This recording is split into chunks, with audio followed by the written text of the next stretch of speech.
Assalamualaikum warahmatullahi wabarakatuh, Tabipun. Halo, jumpa lagi dengan saya Maya Oktavia, calon guru penggerak angkatan 6 dari Kabupaten Lampung Utara. Kali ini kita akan membahas mengenai koneksi antar materi dari modul 2.1 pembelajaran berdiferensiasi. Hello, welcome back to my channel. Jangan lupa subscribe, like, comment, and share ya teman-teman. Terima kasih. Pertama yang akan kita bahas adalah mengenai apa yang dimaksud dengan pembelajaran berdiferensiasi dan bagaimana penerapannya di dalam kelas. Menurut Tomlinson, pembelajaran berdiferensiasi adalah usaha untuk menyesuaikan proses pembelajaran di kelas untuk memenuhi kebutuhan belajar individu. Artinya, dalam hal ini, pembelajaran berdiferensiasi merupakan serangkaian keputusan yang masuk akal yang dibuat oleh guru dan berorientasi pada murid. Beberapa hal yang perlu diperhatikan dalam penerapan pembelajaran berdiferensiasi di dalam kelas. Yang pertama, menentukan tujuan pembelajaran. Yang kedua, mengetahui dan merespon kebutuhan belajar murid berdasarkan kesiapan belajar, minat, dan juga profil belajar murid.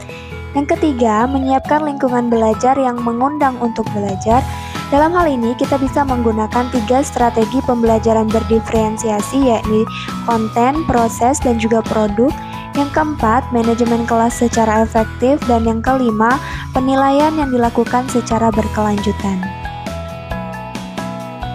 Selanjutnya, bagaimana pembelajaran berdiferensiasi dapat memenuhi kebutuhan belajar murid dan membantu mencapai hasil belajar yang optimal? Langkah pertama yang kita lakukan, mengidentifikasi kebutuhan belajar murid. Hal ini dapat dilakukan dengan cara yang pertama, mengamati perilaku murid. Yang kedua, mengidentifikasi pengetahuan awal. Yang ketiga, melakukan review dan merefleksi terhadap praktik pengajaran. Yang keempat, berbicara dengan guru murid sebelumnya. Yang kelima, membaca rapor murid dari kelas mereka sebelumnya. Dan yang keenam, menggunakan berbagai penilaian formatif dan diagnostik. Yang kedua, melakukan pemetaan kebutuhan belajar murid.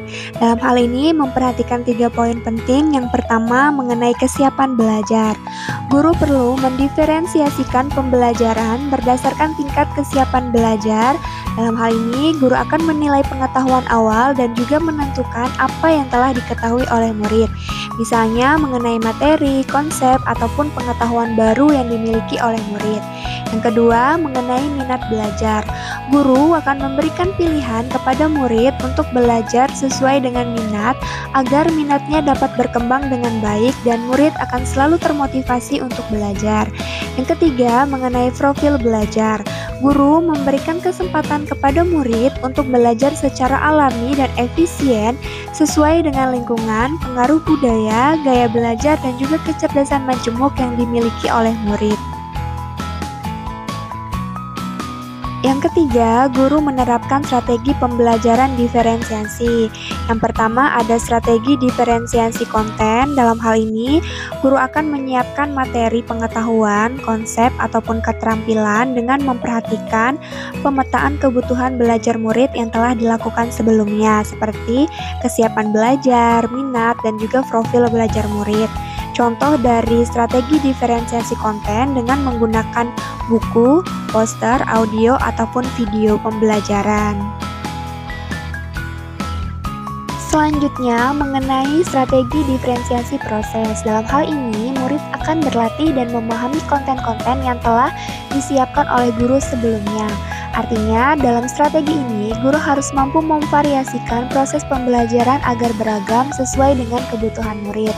Contoh dari strategi ini ialah guru memberikan pendampingan, guru menyiapkan pertanyaan pemandu atau pemantik, dan juga guru memberikan kebebasan belajar baik secara individu maupun kelompok. Selanjutnya, strategi diferensiasi produk. Dalam hal ini akan adanya bukti yang menunjukkan apa yang telah dipahami oleh murid. Artinya, guru akan membedakan dan memodifikasi produk sebagai hasil belajar murid, latihan, penerapan, ataupun pengembangan yang telah dilakukan oleh murid. Contoh dari strategi ini ialah guru akan memberikan pilihan moda sebagai bentuk pemahaman murid dalam materi yang telah dipelajari, bisa dalam bentuk tulisan, gambar, diagram, ataupun demonstrasi. Selanjutnya, kita akan membahas bagaimana koneksi antar materi pembelajaran berdiferensiasi dengan modul lain di pendidikan guru penggerak yang pernah kita pelajari sebelumnya, dimulai dari modul 1.1 sampai dengan modul 2.1.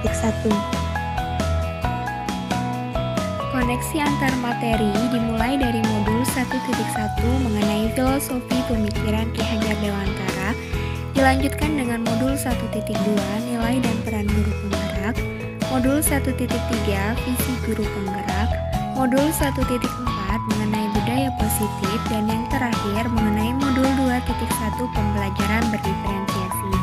Jadi, kelima modul ini saling berkaitan untuk melaksanakan proses pembelajaran yang berpihak pada murid dengan membentuk profil pelajar Pancasila. Koneksi materi antara modul 1.1 filosofi pemikiran Ki Hajar Dewantara dengan modul 2.1 pembelajaran berdiferensiasi. Seperti yang sudah kita pelajari, menurut Ki Hajar Dewantara pada modul 1.1 pendidikan adalah menuntun anak sesuai dengan kodratnya, sehingga mereka bisa mencapai keselamatan dan kebahagiaan yang setinggi-tingginya. Tugas guru menyediakan lingkungan dan menuntun anak agar dapat tumbuh dan berkembang secara maksimal sesuai dengan kodrat alam dan zamannya. Serta selama proses pembelajaran tidak ada paksaan sehingga anak bisa merasa aman, nyaman, dan juga bahagia. Kaitannya dengan modul 2.1 pembelajaran berdiferensiasi, dalam hal ini guru dapat memenuhi kebutuhan belajar murid melalui pembelajaran berdiferensiasi karena dapat memfasilitasi semua kebutuhan murid yang beragam melalui pemetaan kebutuhan belajar, yakni kesiapan, minat, dan profil belajar murid, sehingga dapat mewujudkan pembelajaran yang berpihak pada murid.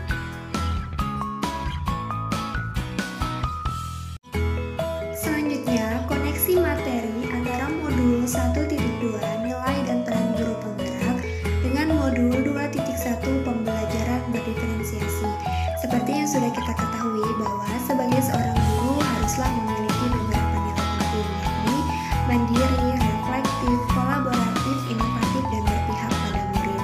Berdasarkan nilai-nilai ini, dalam proses menuntun, guru harus selalu berpikir dari pertanyaan apa yang murid butuhkan dan apa yang bisa saya berikan sebagai seorang guru agar proses pembelajaran menjadi lebih baik.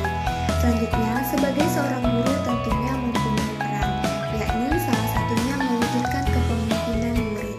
Dalam hal ini, guru dapat membantu dalam proses belajar, memotivasi, memberi teladan karakter yang baik sehingga murid menjadi percaya diri dan bertanggung jawab. Kaitannya dengan modul 2.1 pembelajaran berdiferensiasi, dalam hal ini guru dapat memenuhi kebutuhan belajar murid melalui pembelajaran berdiferensiasi yang dapat memfasilitasi semua kebutuhan murid yang beragam melalui pemetaan kebutuhan belajar, yakni kesiapan, minat, dan profil belajar murid, sehingga dapat mewujudkan pembelajaran yang berpihak pada murid. Selanjutnya, koneksi antar materi mengenai modul 1.3 visi guru penggerak dengan modul 2.1 pembelajaran berdiferensiasi. Pada modul 1.3 kita menggunakan pendekatan kerja yang bisa dilakukan dengan beberapa tahapan. Yang pertama, buat pertanyaan kebutuhan belajar murid. Yang kedua, ambil pelajaran apa yang sudah pernah dilakukan. Yang ketiga, gali mimpi mengenai kondisi ideal yang akan terjadi dalam proses pembelajaran. Yang keempat, jabarkan 3 strategi diferensiasi. Yang kelima, atur eksekusi dengan melakukan penilaian. Kaitannya dengan modul 2.1 pembelajaran berdiferensiasi, dalam hal ini guru dapat memenuhi kebutuhan belajar murid melalui pembelajaran berdiferensiasi yang dapat memfasilitasi semua kebutuhan murid yang beragam melalui pemetaan kebutuhan belajar, yakni kesiapan, minat, dan profil belajar murid, sehingga dapat mewujudkan pembelajaran yang berpihak pada murid. Yang terakhir, mengenai koneksi antar materi, pada pada modul 1.4 mengenai budaya positif dengan modul 2.1 mengenai pembelajaran berdiferensiasi. Dalam hal ini, penerapan pembelajaran berdiferensiasi di sekolah akan membentuk budaya positif dengan posisi kontrol guru sebagai manajer. Artinya, guru dapat membantu membuat siswa merasa dihargai, membuat siswa merasa dirinya menjadi bagian dari kelas, dan membuat siswa merasa mempunyai hubungan antara dirinya ke guru dan ke teman-teman yang lainnya. Kaitannya dalam pembelajaran berdiferensiasi, guru dapat memfasilitasi semua kebutuhan murid yang beragam melalui pemetaan kebutuhan belajar, yakni kesiapan, minat, dan profil belajar murid, sehingga dapat mewujudkan pembelajaran yang berpihak pada murid. Simpulan koneksi antar materi dari modul 1.1 sampai dengan modul 2.1 yang pertama, pembelajaran berdiferensiasi sangat erat kaitannya dengan proses pembelajaran yang berpihak pada murid. Hal ini sesuai dengan filosofi pemikiran Ki Hajar Dewantara. Yang kedua, nilai-nilai yang ada dalam diri guru seperti mandiri, kolaboratif, reflektif, inovatif, dan berpihak pada murid merupakan bagian penting untuk mewujudkan pembelajaran berdiferensiasi. Yang ketiga, murid sebagai subjek pembelajar yang beragam harus dituntun dengan visi dan misi yang baik dan sesuai. Yang keempat, pembelajaran berdiferensiasi